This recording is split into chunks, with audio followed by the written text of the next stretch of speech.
chers compatriotes, en ce jour du 1er décembre 2015, la communauté internationale, y compris la République démocratique du Congo, notre cher pays, commémore la journée mondiale de lutte contre le sida. Au regard des nouvelles estimations de l'ONU-SIDA, notre pays, la République démocratique du Congo, continue à porter un fardeau relativement lourd de l'épidémie du sida.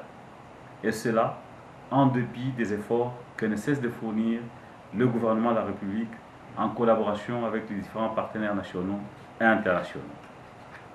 Pour illustrer cela, il convient de noter qu'à ce jour, seulement 143 000 personnes vivant avec le VIH sur les 417 000 personnes qui y vivent en République démocratique du Congo bénéficient du traitement aux antirétroviraux. Sur 23 535 femmes séropositives enceintes, seules 12 294 ont accès aux services de prévention de la transmission du VIH de la mère à l'enfant. La situation est encore beaucoup plus préoccupante en ce qui concerne la prise en charge pédiatrique du sida qui cible les enfants et les adolescents. Mes chers compatriotes, face à cette situation, il est impérieux que nous puissions redoubler d'ardeur, rehausser le niveau de nos ambitions de mettre fin à l'épidémie du sida.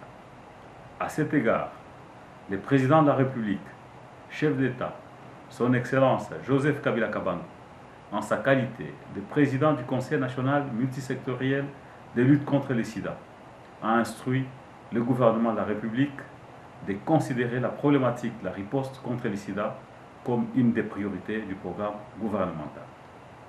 C'est dans ce cadre qu'il faut situer le thème national retenu pour cette journée mondiale 2015 de lutte contre le sida, à savoir plus d'engagement et plus de ressources pour mettre fin à l'épidémie du sida en République démocratique du Congo d'ici 2030.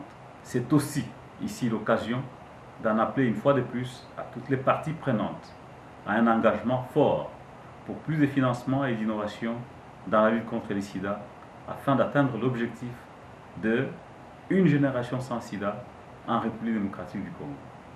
C'est à ce prix que notre pays, à l'instar de beaucoup d'autres nations au monde, pourra réaliser l'un des objectifs de développement durable, à savoir mettre un terme à l'épidémie du sida d'ici 2030. Que vive la génération sans sida en République démocratique du Congo. Que vive la République démocratique du Congo. Je vous remercie.